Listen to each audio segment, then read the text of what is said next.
Om Swastiastu, Assalamualaikum warahmatullahi wabarakatuh.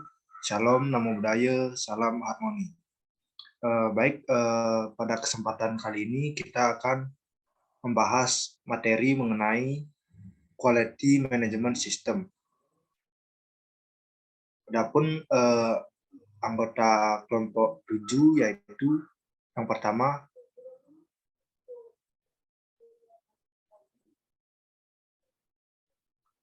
ada saya sendiri, Ibu Karmawan, dengan NIM terakhir 1112. Yang kedua ada Nikade Agustini dengan NIM terakhir 1117. Dan yang ketiga ada Ikade Angga Ardiatna dengan NIM terakhir 1124. Nah, untuk mempersingkat waktu, langsung saja ke materi yang pertama, yaitu manfaat dari registrasi ISO. Next.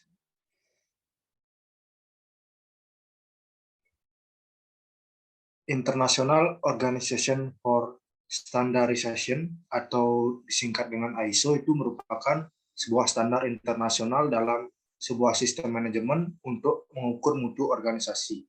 Maka dari itu penerapan ISO akan sangat penting itu menguntungkan perusahaan dalam meningkatkan kredibilitas perusahaan ataupun meningkatkan sistem manajemen mutu. Nah, ISO itu dikatakan penting dikarenakan ada beberapa manfaat yang bisa didapatkan oleh perusahaan untuk jangka waktu yang panjang. Nah, manfaat itu diantaranya yang pertama meningkatkan kredibilitas perusahaan serta kepercayaan pelanggan, di mana sebuah perusahaan akan mendapatkan jaminan kredibilitas. Perusahaan akan memiliki kendali proses dan prosedur sebuah perusahaan di mana memastikan apabila terdapat sesuatu yang tidak beres, maka perusahaan dapat mengantisipasi dan menemukan solusi dengan cepat. Nah, kredibilitas ini akan menghasilkan nilai positif bagi kepuasan pelanggan. Kemudian untuk manfaat registrasi ISO yang kedua yaitu adanya perubahan positif dalam hal budaya bagi organisasi perusahaan. Dengan menerapkan standar ISO, maka perusahaan akan terkelola dengan baik secara peraturan ataupun bekerja dan batasan-batasan bekerja. Kemudian manfaat yang ketiga ada jaminan kualitas dengan standar internasional. Ada satu siklus yang harus dilalui perusahaan yang dikenal dengan PDCA, yakni mendefinisikan, analisis, dan eksekusi sebuah penyelesaian masalah untuk menjamin mutu internasional. Dan manfaat yang terakhir adalah acuan bekerja untuk karyawan, di mana perusahaan akan mengalami pergantian karyawan yang melakukan resign ataupun pensiun apabila perusahaan sudah menerapkan sistem ISO, maka acuan bekerja untuk karyawan baru sudah ada dan karyawan baru tinggal melanjutkan saja. Nah, ada beberapa dokumen yang harus perusahaan itu lengkapi sebelum mendaftarkan ke ISO. Nah, dokumen-dokumen tersebut yang biasanya dibutuhkan adalah yang pertama hasil audit internal, yang kedua catatan desain dan pengembangan, dan yang ketiga hasil tinjauan manajemen, dan lain sebagainya. Biasanya ada beberapa langkah untuk mendapatkan sertifikat ISO. Yang langkah pertama yaitu hal yang diperlukan adalah mengidentifikasi proses bisnis untuk mengelola organisasi. Hal yang kedua yaitu perlu menerapkan prosedur manajemen dan menentukan efektivitasnya. Selain itu, perusahaan perlu mengidentifikasi semua kekuatan dan kelemahan yang dimiliki untuk perbaikan di masa depan, dan langkah terakhir adalah perusahaan perlu menghubungi lembaga audit eksternal untuk mendaftarkan ISO. Next.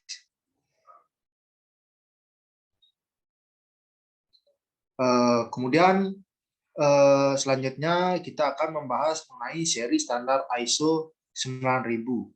di mana seri standar ISO 9000 ini bersifat umum. Secara desain, rangkaian ini dapat disesuaikan agar sesuai dengan kebutuhan organisasi manapun, baik itu organisasi besar ataupun organisasi kecil. Nah, ini dapat diterapkan pada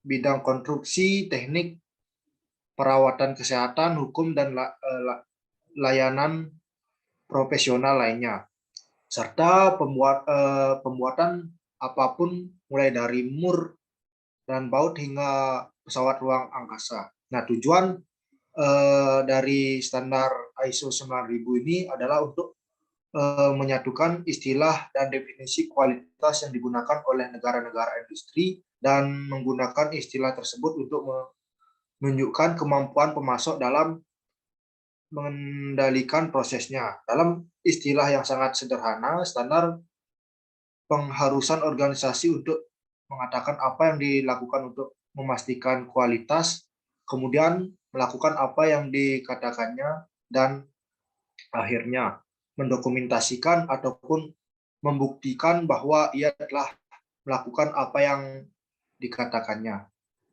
Next. Selanjutnya yaitu mengenai standar spesifik sektor, di mana sistem ISO 9000 yang tadi itu dirancang sebagai sistem sederhana untuk dapat digunakan oleh industri apapun. Nah, sistem standar spesifik sektor ini dikembangkan dan khusus untuk industri tertentu seperti otomotif ataupun kedirgantaraan. Nah, sistem ini menggunakan sistem ISO 9001 sebagai kerangka dasar dan modifikasinya sesuai kebutuhan mereka. Saat ini ada 3 sistem kualitas lainnya, yaitu AS 9100, kemudian ada ISO TS 16949 dan TL 9000. Nah, salah satu masalah dengan dengan standar spesifik sektor adalah kebutuhan pemasok dengan pelanggan di industri yang berbeda untuk menyiapkan sistem kualitas untuk memenuhi persyaratan masing-masing sektor. Misalnya pemasok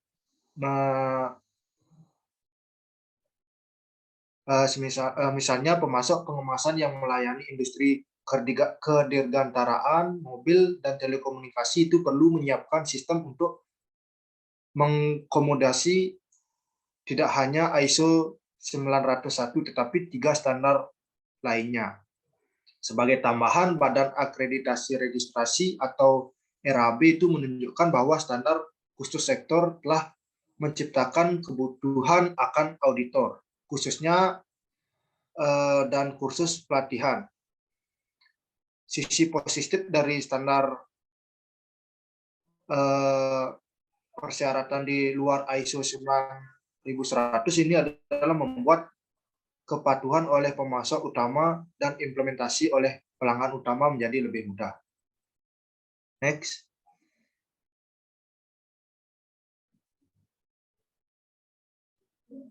Kemudian selanjutnya yaitu persyaratan ISO 9001, di mana standar ini memiliki 8 klausa.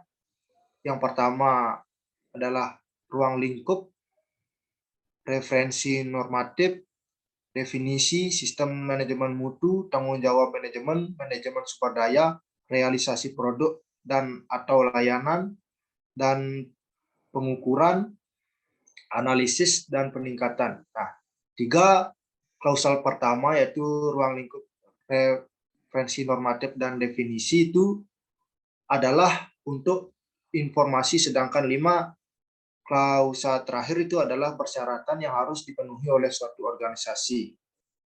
Sistem penomoran yang digunakan dalam standar diikuti dalam bagian ini, yaitu penerapan sistem proses dalam suatu organisasi bersama dengan identifikasi dan interaksi mereka, dan pengelolaan proses ini disebut sebagai pendekatan proses. Nah, pendekatan ini menekankan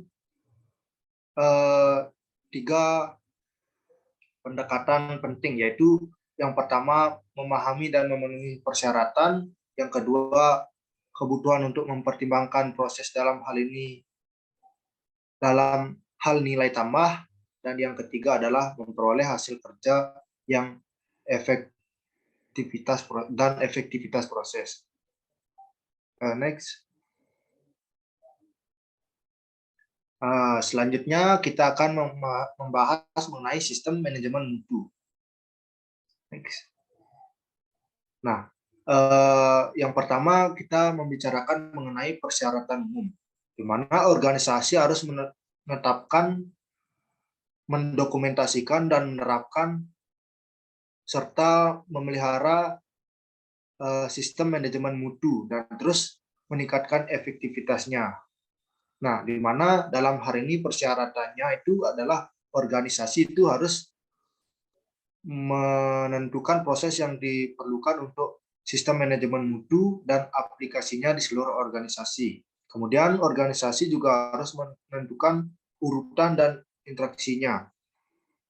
Kemudian yang ketiga, organisasi juga harus menentukan kriteria dan metode untuk operasi dan pengendalian efektif dari proses ini. Kemudian organisasi juga harus memastikan ketersediaan sumber daya dan informasi yang diperlukan untuk mendukung dan menentukan proses ini. Selanjutnya, organisasi harus harus memantau, mengukur, dan dimanapun dapat diterapkan dan menganalisis proses ini, serta perusahaan atau organisasi juga harus menerapkan tindakan untuk mencapai hasil yang direncanakan dan perbaikan berkelanjutan dari proses ini. Next. Kemudian yang kedua terkait dokumentasi. Nah, dokumentasi umum, di mana dokumentasi umum ini harus mencakup hal-hal sebagai berikut. Di mana hal-hal tersebut adalah pernyataan kebijakan mutu dan sasaran mutu. Yang kedua adalah manual mutu. Yang ketiga adalah prosedur dan rekaman terdokumentasi yang diperlukan.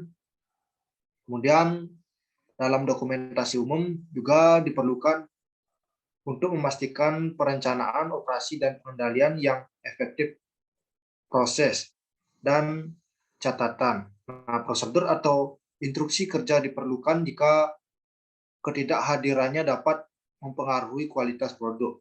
Luasnya dokumentasi akan tergantung pada ukuran dan jenis kegiatan organisasi.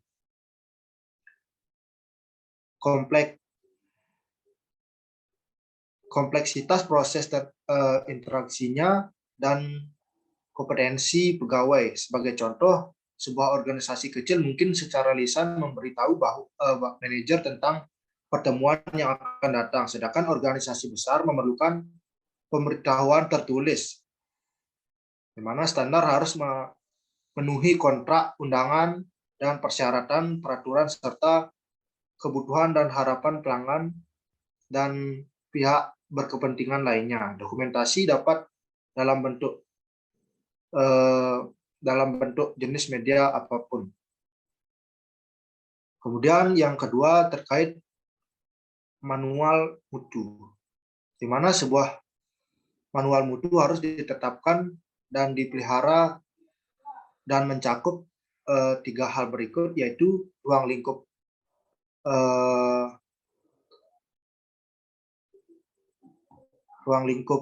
sistem manajemen mutu, dengan rincian dan justifikasi untuk pengecualian apapun. Kemudian juga harus mencakup prosedur terdokumentasi atau referensi untuk mereka, dan deskripsi dari interaksi antar proses sistem manajemen mutu.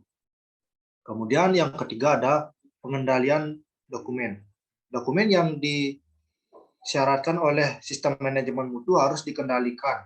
Nah, catatan adalah jenis dokumentasi khusus, prosedur terdokumentasi harus tersedia untuk menetapkan pengendalian yang diperlukan untuk menyetujui dokumen sebelum digunakan, meninjau, memperbarui, dan menyetujui kembali jika diperlukan, mengidentifikasi status revisi saat ini, memastikan bahwa versi saat ini tersedia pada titik penggunaan, memastikan bahwa dokumentasi dapat terbaca dan mudah didefinisikan, mengidentifikasi dan mendistribusikan dokumen yang berasal dari luar, menyediakan penghapusan segera dokumen yang usang dan mengidentifikasi dengan tepat apapun yang mungkin dipertahankan. Kemudian yang keempat ada pengendalian dokumen. Nah, rekaman yang dibuat untuk memberikan bukti kesesuaian dengan persyaratan dan pengoperasian sistem manajemen mutu yang efektif harus dikendalikan. Prosedur terdokumentasi harus ditetapkan untuk menetapkan pengendalian yang diperlukan untuk identifikasi, penyimpanan, pelindungan, pengambilan, penyimpanan, dan pemusnahan rekaman. Catatan harus tepat, dapat dibaca, mudah diidentifikasi, dan dapat diambil kembali. Rekaman dapat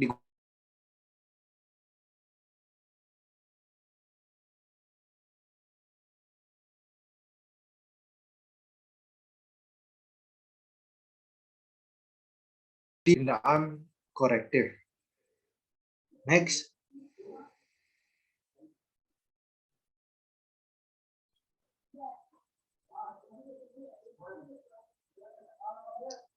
Baik, untuk tanggung jawab manajemen itu akan dijelaskan oleh rekan saya. Untuk waktu saya persilahkan.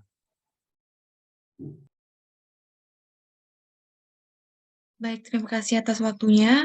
Melanjutkan pematerian selanjutnya, bagian yang ketiga yaitu mengenai tanggung jawab manajemen. Yang dimana dapat dibagi lagi, yaitu yang pertama, komitmen manajemen. Manajemen puncak harus memberikan bukti komitmennya terhadap pengembangan, penerapan, dan peningkatan berkelanjutan dari SMM dengan kriteria yaitu sebagai berikut. Yang pertama, mengkomunikasikan kebutuhan untuk memenuhi persyaratan pelanggan, hukum, dan peraturan. Yang kedua, menetapkan kebijakan mutu. Yang ketiga, memastikan bahwa sasaran mutu ditetapkan. Yang keempat, melakukan tinjauan manajemen. Dan yang terakhir, memastikan ketersediaan sumber daya. Bagian yang kedua yaitu fokus pada pelanggan. Manajemen puncak harus memastikan bahwa persyaratan pelanggan ditentukan dan dipenuhi dengan tujuan meningkatkan kepuasan pelanggan. Bagian yang ketiga yaitu mengenai kebijakan mutu. Dalam hal ini, manajemen puncak harus memastikan bahwa kebijakan mutu mempunyai beberapa kriteria. Yang pertama yaitu sesuai dengan tujuan atau misi organisasi. Yang kedua, mencakup komitmen untuk mematuhi persyaratan dan terus meningkatkan efektivitas. Yang ketiga, menyediakan kerangka kerja untuk menetapkan dan meninjau sasaran mutu. Dan yang terakhir, dikomunikasikan dan dipahami dalam organisasi. Bagian yang keempat yaitu mengenai perencanaan.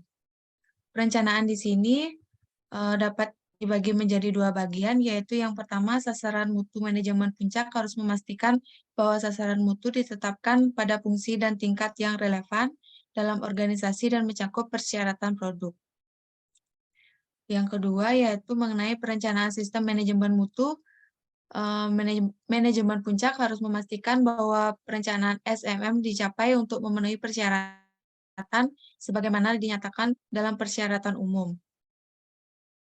Selanjutnya yaitu tanggung jawab, wewenang, dan komunikasi.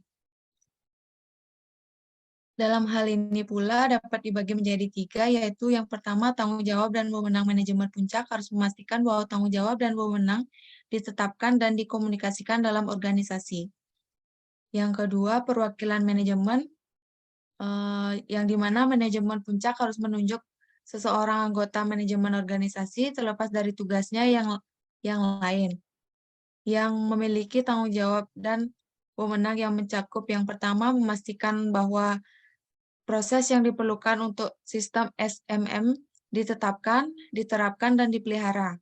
Yang kedua, melaporkan kepada manajemen puncak tentang kinerja dan setiap kebutuhan untuk perbaikan. Dan yang terakhir yaitu untuk memastikan promosi kesadaran akan persyaratan pelanggan di seluruh organisasi.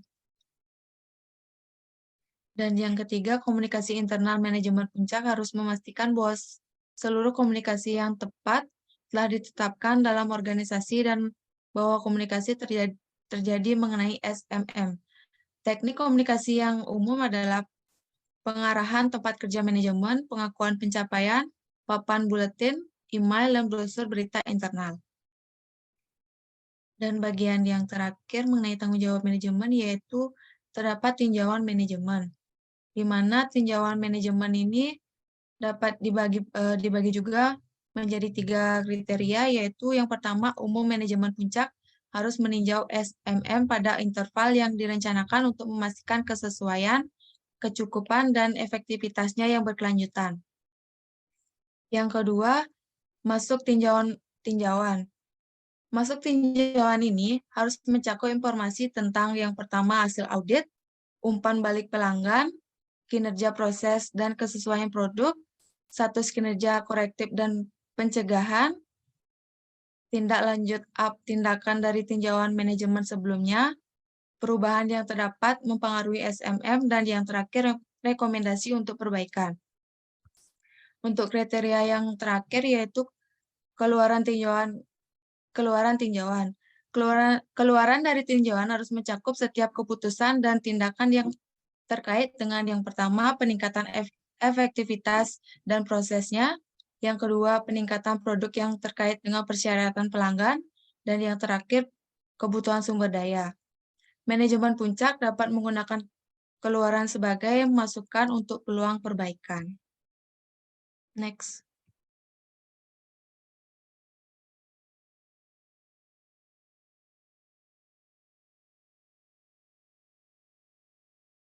Baik, untuk materi selanjutnya yaitu mengenai pengelolaan sumber daya.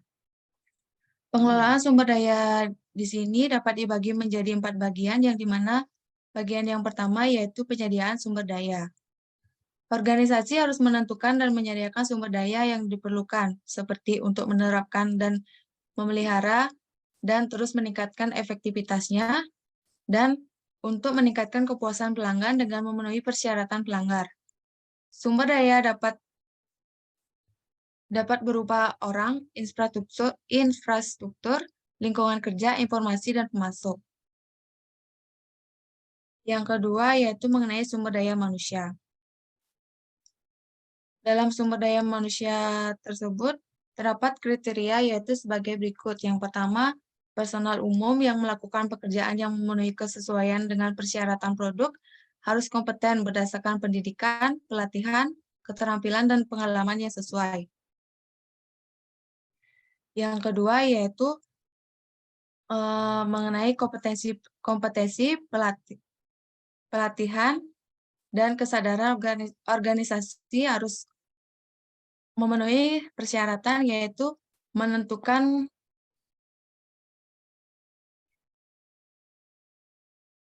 kompetensi yang diperlukan untuk personel yang melakukan pekerjaan yang mempengaruhi kesesuaian dengan persyaratan produk.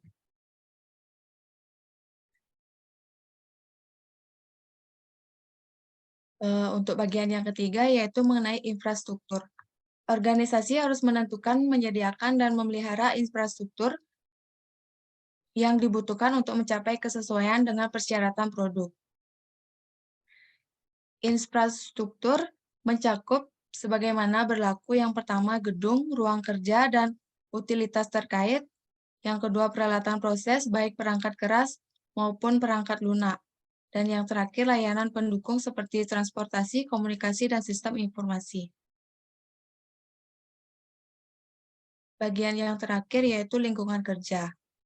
Organisasi harus menentukan dan mengelola lingkungan kerja yang diperlukan untuk mencapai kesesuaian dengan persyaratan produk. Next.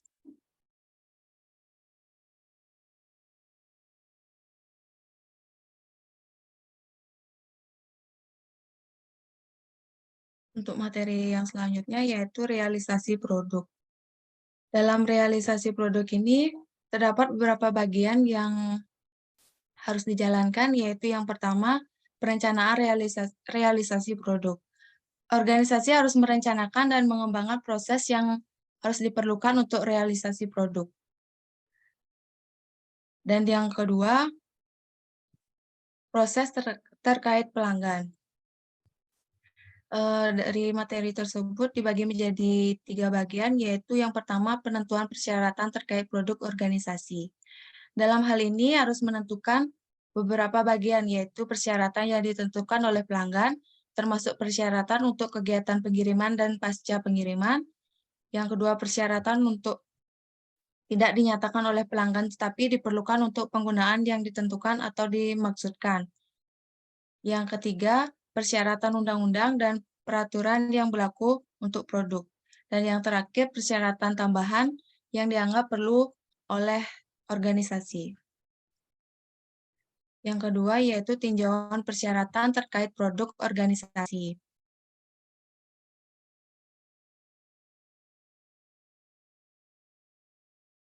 Organisasi harus meninjau persyaratan yang terkait dengan produk. Tinjauan ini harus dilakukan sebelum komitmen organisasi untuk memasuk produk ke pelanggan, misalnya pengajuan tender, penerimaan kontrak, atau pesanan. Selanjutnya yaitu yang ketiga, komunikasi pelanggan organisasi, di mana hal ini harus menentukan dan menerapkan pengaturan yang efektif untuk berkomunikasi dengan pelanggan terkait dengan informasi produk, pertanyaan kontrak, dan umpan balik pelanggan termasuk keluhan pelanggan. Bagian yang ketiga yaitu mengenai desain dan pengembangan. Dalam materi ini dapat dibagi juga, yaitu yang pertama mengenai perencanaan desain dan pengembangan organisasi. Dalam hal ini harus merencanakan dan mengendalikan desain dengan pengembangan produk. Selama perencanaan desain dan pengembangan, organisasi harus menentukan tahap desain dan pengembangan, tinjauan, verifikasi, dan validasi yang sesuai untuk setiap tahap desain dan pengembangan. Bagian yang kedua yaitu masukan desain dan pengembangan masukan, di mana hal ini yang berhubungan dengan persyaratan produk yang harus ditentukan dan rekamannya dipelihara. Yang ketiga, keluaran desain dan pengembangan keluaran. Desain dan pengembangan harus dalam bentuk yang sesuai untuk verifikasi terhadap masukan desain dan pengembangan dan harus disetujui oleh sebelum dirilis. Selanjutnya yaitu mengenai tinjauan desain dan pengembangan. Pada tahap yang sesuai, tinjauan sistematis desain dan pengembangan harus dilakukan sesuai dengan peraturan yang direncanakan, yaitu untuk mengevaluasi kemampuan hasil desain dan pengembangan untuk memenuhi persyaratan. Yang kelima yaitu verifikasi desain dan pengembangan verifikasi. Hal ini harus dilakukan sesuai dengan pengaturan yang direncanakan untuk memastikan bahwa output desain dan pengembangan telah memenuhi persyaratan input desain dan pengembangannya. Selanjutnya yaitu mengenai validasi desain dan pengembangan validasi. Hal ini berkaitan dengan pengembangan harus dilakukan sesuai dengan peraturan yang direncanakan untuk memastikan bahwa produk yang dihasilkan mampu memenuhi persyaratan untuk aplikasi yang ditentukan atau penggunaan yang dimaksudkan bila diketahui. Dan yang terakhir yaitu pengendalian perubahan desain dan pengembangan. Perubahan desain dan pengembangan harus diidentifikasi dan rekamannya dipelihara. Perubahan harus ditinjau, diverifikasi, dan divalidasi, sebagaimana mestinya dan disetujui sebelum implementasinya. Dan untuk bagian yang terakhir yaitu terkait pembelian. Pembelian di sini terdapat 2 kriteria, yaitu yang pertama, proses pembelian organisasi. Dalam hal ini harus memastikan bahwa produk yang dibeli sesuai dengan persyaratan pembelian yang ditentukan. Dan yang kedua mengenai informasi pembelian. Informasi pembelian harus menjelaskan produk yang akan dibeli, termasuk persyaratan untuk persetujuan, produk, prosedur, proses, dan peralatan, dan persyaratan kualifikasi personel. Next.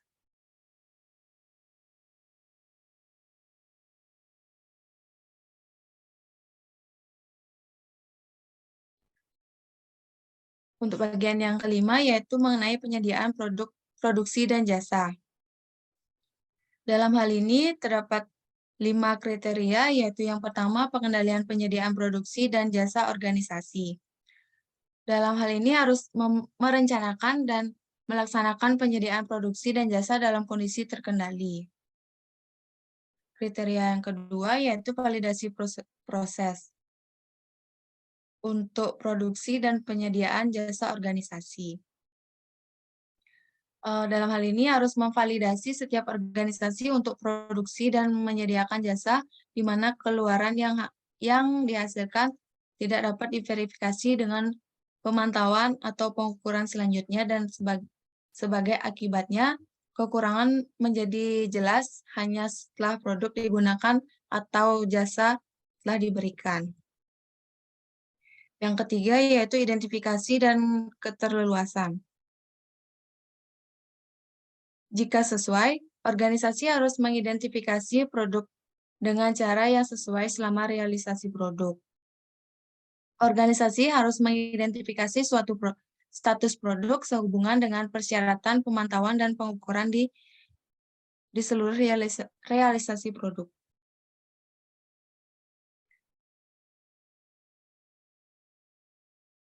Selanjutnya yaitu mengenai properti pelanggan.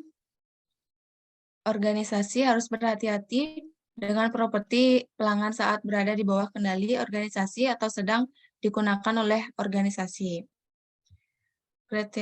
Kriteria yang terakhir yaitu mengenai pengawetan produk organisasi. Hal ini harus mengawetkan produk selama pemrosesan internal dan pengiriman ke tujuan yang dimaksudkan untuk menjaga kesesuaian dan dengan persyaratan. Bagian yang terakhir yaitu mengenai pengendalian peralatan, pemantauan, dan pengukuran. Organisasi harus menentukan pemantauan dan pengukuran yang akan dilakukan dengan peralatan pemantauan dan pengukuran yang diperlukan untuk memberikan bukti kesesuaian produk dengan persyaratan yang ditentukan. Next.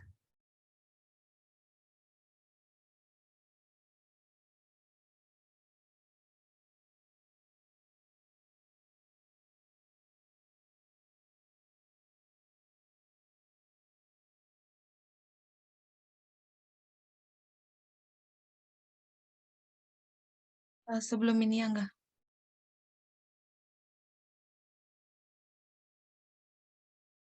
Materi selanjutnya yaitu mengenai pengukuran,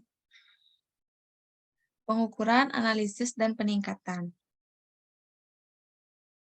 Dalam hal ini dapat dibagi yaitu yang pertama, bagian pertama umum. Organisasi harus perencanaan dan pelaksanaan memantau, mengukur, menganalisis, dan meningkatkan proses yang diperlukan. Yaitu memiliki beberapa kriteria, yaitu yang pertama untuk menunjukkan kesesuaian dengan persyaratan produk, yang kedua untuk memastikan kesesuaian SMM, dan yang terakhir untuk terus berlanjut meningkatkan efektivitas SMM. Selanjutnya, next.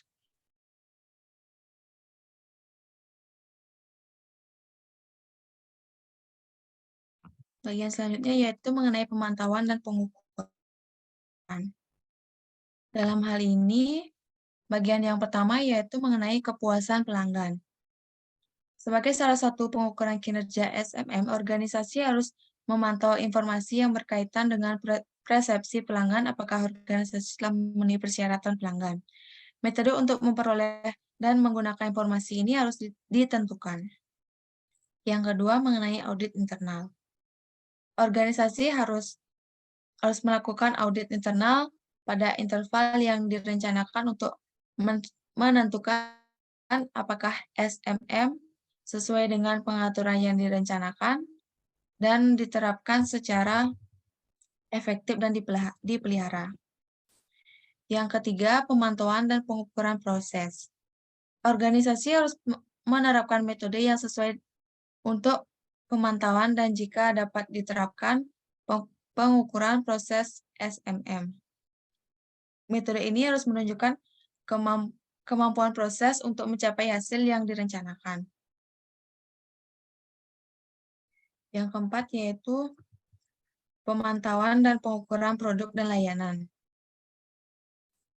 Organisasi harus memantau dan mengukur kriteria untuk memverifikasi bahwa persyaratan produk telah dipenuhi. Ini harus dilakukan pada tahap yang tepat dari proses realisasi produk sesuai dengan pengaturan yang direncanakan. Bukti kesesuaian dengan kriteria penerimaan harus dipelihara. Next.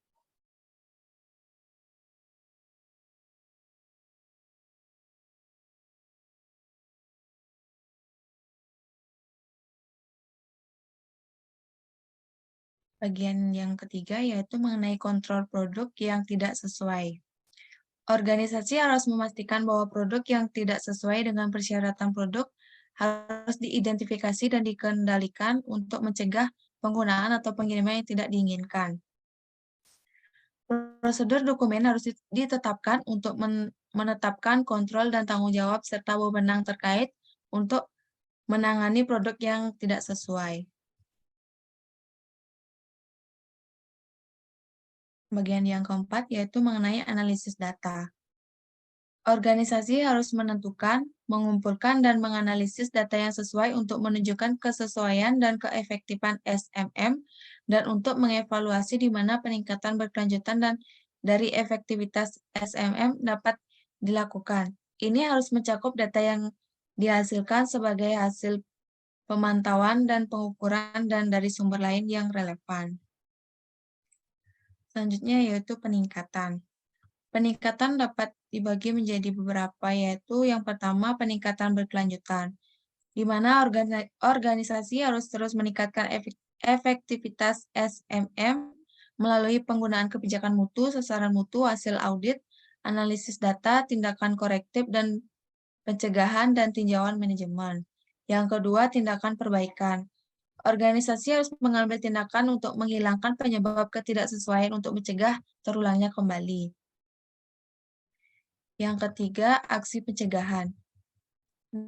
Dalam hal ini, organisasi harus menentukan tindakan untuk menghilangkan penyebab potensi ketidaksesuaian untuk mencegah terjadinya tindakan pencegahan harus sesuai dengan efek dari masalah potensi. Next.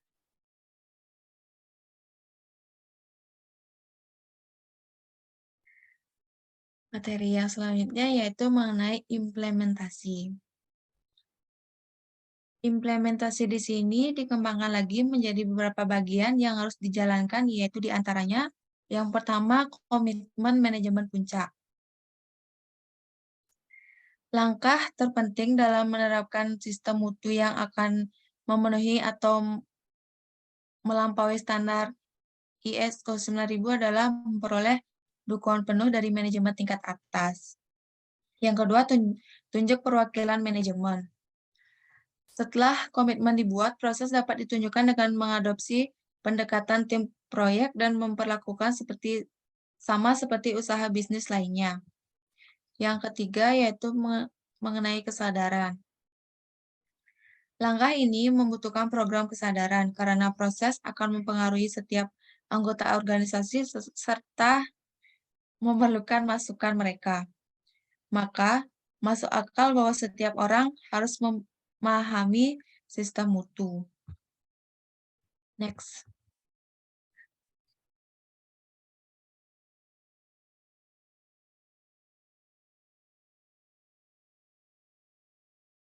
Sebelumnya.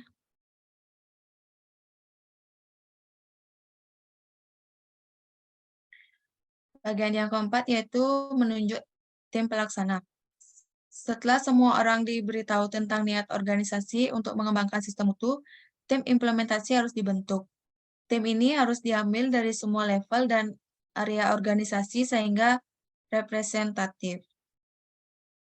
Selanjutnya mengenai pelatihan. Tim pelaksana, supervisor, dan tim audit internal harus dilatih. Kegiatan ini dapat dilakukan dengan mengirimkan pemimpin tim untuk pelatihan dan meminta mereka melatih anggota tim lainnya atau dengan membawa pelatihan in-house untuk semua anggota tim melalui seminar 1 atau 2 hari. Bagian selanjutnya yaitu mengenai jadwal waktu. Kegiatan ini mengembangkan jadwal waktu untuk implementasi dan registrasi sistem. Next.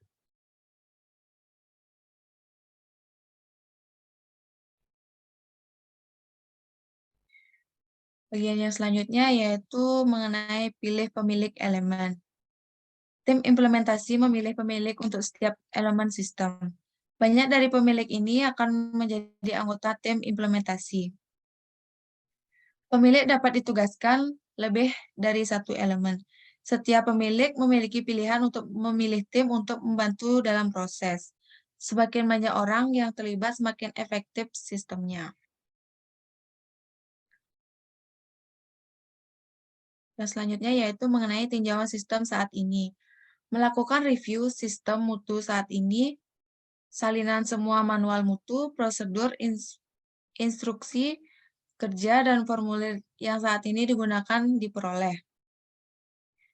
Dokumen-dokumen ini diurutkan ke dalam elemen sistem untuk menentukan apakah yang tersedia dan apa yang dibutuhkan untuk melengkapi sistem. Yang selanjutnya yaitu mengenai tulis dokumen. Siapkan manual kebijakan dan prosedur mutu tertulis dapat digabungkan menjadi satu dokumen. Tulis instruksi kerja yang sesuai untuk menjaga kualitas fungsi tertentu. Next.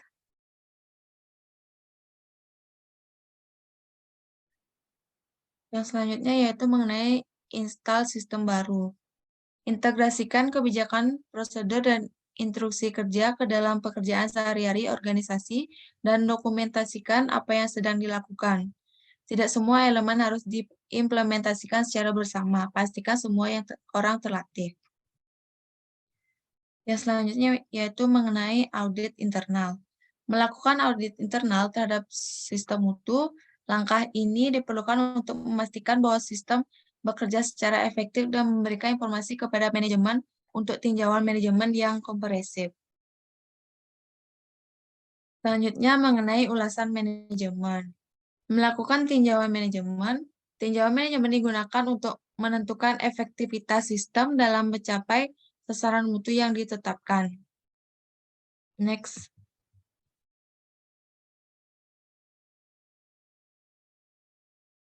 Bagian selanjutnya yaitu mengenai sebelum penilaian. Langkah ini opsional. Jika pekerjaan yang baik telah dilakukan pada langkah-langkah sebelumnya, penilaian awal tidak diperlukan. Yang terakhir, mengenai registrasi.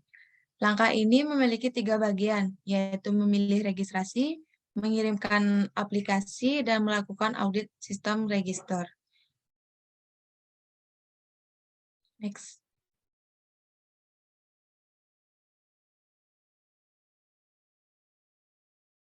Baik, sekian pemaparan dari saya. Untuk materi selanjutnya akan dibacakan oleh rekan saya. Dipersilakan. Baik, di sini saya akan melanjutkan materi. Materi berikutnya adalah dokumentasi. Nah, sistem mutu adalah metode yang digunakan untuk memastikan bahwa tingkatan kualitas suatu produk atau layanan dipertahankan. Nah, dokumentasi sistem dapat dilihat sebagai hierarki yang berisi 4 tingkatan. Semua dokumentasi bergerak dari satu tingkat ke tingkat berikutnya dalam urutan menurun. Jika sistem terstruktur dengan baik, perubahan pada suatu tingkat jarang akan mempengaruhi tingkat di atasnya, tetapi dapat mempengaruhi tingkat di bawahnya. Aturan. Nah, tingkat pertama dokumentasi adalah manual kebijakan. Ini adalah dokumen yang mendefinisikan apa yang akan dilakukan dan mengapa. Manual kebijakan mutu harus ditulis dengan jelas, tepat, praktis, dan mudah dipahami. Mengapa dapat dinyatakan hanya sekali sebagai pernyataan kebijakan mutu. Pernyataan ini harus berupa definisi yang singkat dan sederhana tentang niat mutu organisasi.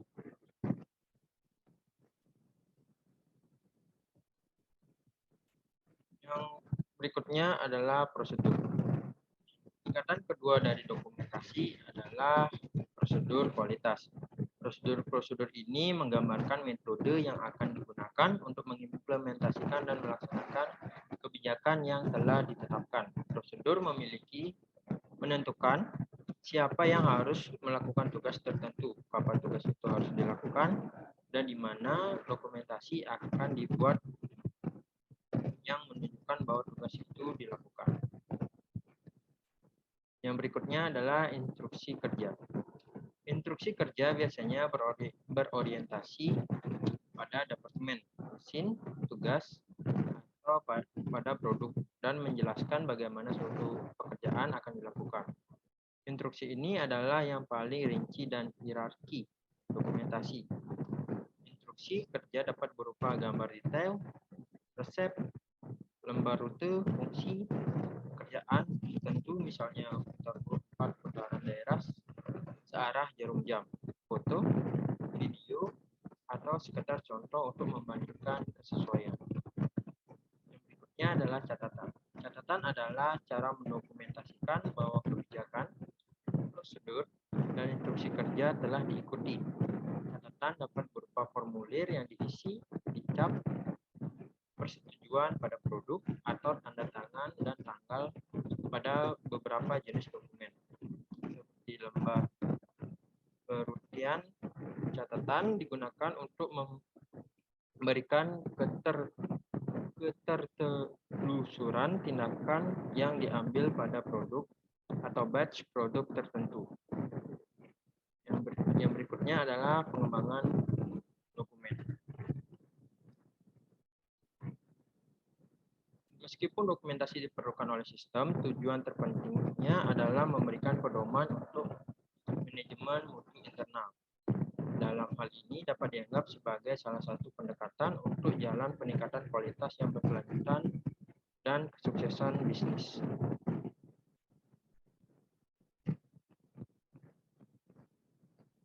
Materi berikutnya adalah menulis dokumen. Menulis dokumen adalah menciptakan kesederhanaan dari kerumitan. Untuk mencapai tujuan ini, dokumen harus sederhana dan ringkas. Ringkas mengharuskan Anda menulis hanya apa yang dibutuhkan, hapus semua materi yang tidak relevan, dan hindari penggunaan jargon khusus yang umum hanya untuk satu industri atau organisasi saja.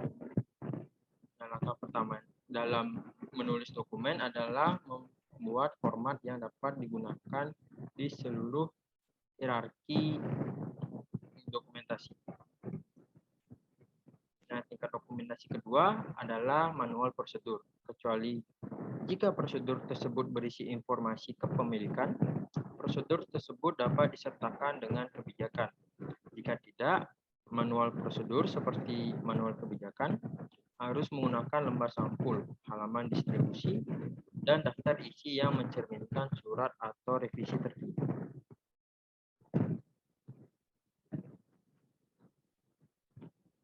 Baik, materi selanjutnya adalah audit internal. Setelah kebijakan, prosedur, dan instruksi kerja dikembangkan dan diimplementasikan, pemeriksaan harus dilakukan untuk memastikan bahwa sistem telah diikuti dan hasil yang diharapkan diperoleh.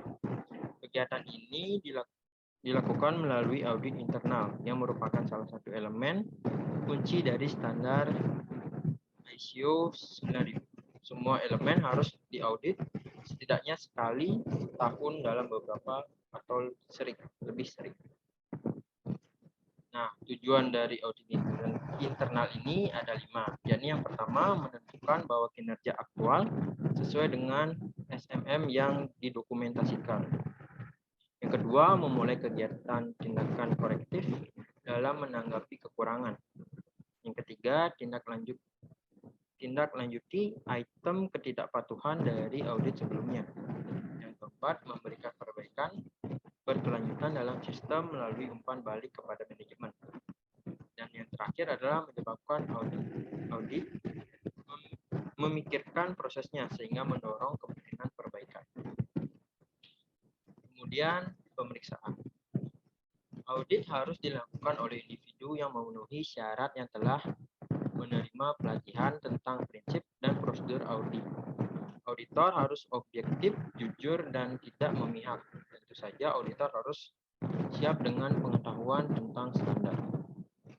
Berikutnya adalah teknik. Selama audit.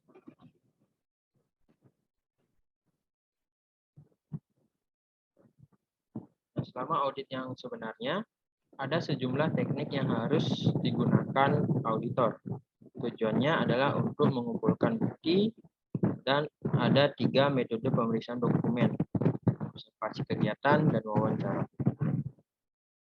Berikutnya adalah prosedur. Sebelum audit berlangsung, rencana audit dan daftar periksa harus disiapkan oleh auditor utama. Isi rencana audit harus mengidentifikasi aktivitas atau departemen yang akan diaudit, daftar prosedur, dokumen dan persyaratan peraturan yang terlibat, nama tim auditor, dan daftar siapa saja yang diberitahu tentang audit dan ke siapa saja akan menerima laporan audit. Berikutnya adalah memilih pendaftar.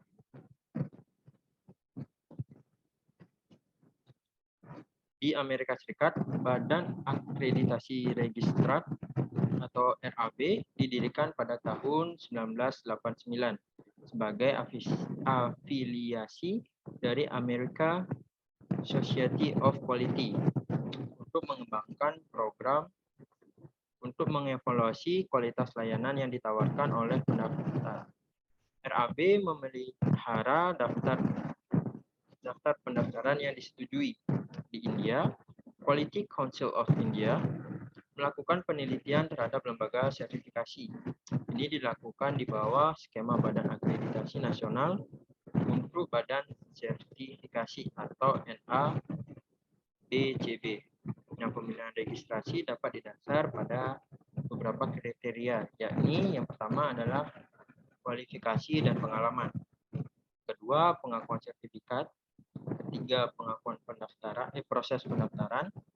4, kendala waktu dan biaya. Dan yang terakhir, kualifikasi auditor. Dan materi terakhir adalah organisasi teladan TIM. Nah, dengan pelanggan di 86 negara, Solar Turbines Inc. adalah pemasok sistem turbin gas industri kelas menengah terbesar di dunia. Mesin turbin dan kompresor perusahaan yang berbasis di San Diego digunakan dalam produksi dan transmisi minyak dan gas untuk membagikan listrik industri dan dalam sistem propulsi ferry berkecepatan tinggi. 80% dari 6.200 karyawan solar tersebar di 15 lokasi di Amerika Serikat. 20% dikerahkan di antara situs di 23 negara asing. Bagi pelanggan, manfaat yang dihasilkan dari peningkatan kualitas termasuk biaya perawatan yang lebih rendah. Studi yang disponsori industri menunjukkan bahwa biaya perawatan untuk turbin industri buatan solar adalah 42% lebih rendah dari rata-rata semua pemasok. Baik, sekian dari materi yang bisa saya sampaikan. Untuk waktunya saya kembalikan ke moderator. Terima kasih. Baik, terima kasih. Mungkin sekian pemaparan materi yang dapat kelompok 7 sampaikan. Kami kelompok 7 mohon maaf apabila terdapat salah kata dan tentunya kekurangan kami. Presentasi kali ini kami tutup dengan Prama Santi. Om Santi Santi Santi Om. Assalamualaikum warahmatullahi wabarakatuh.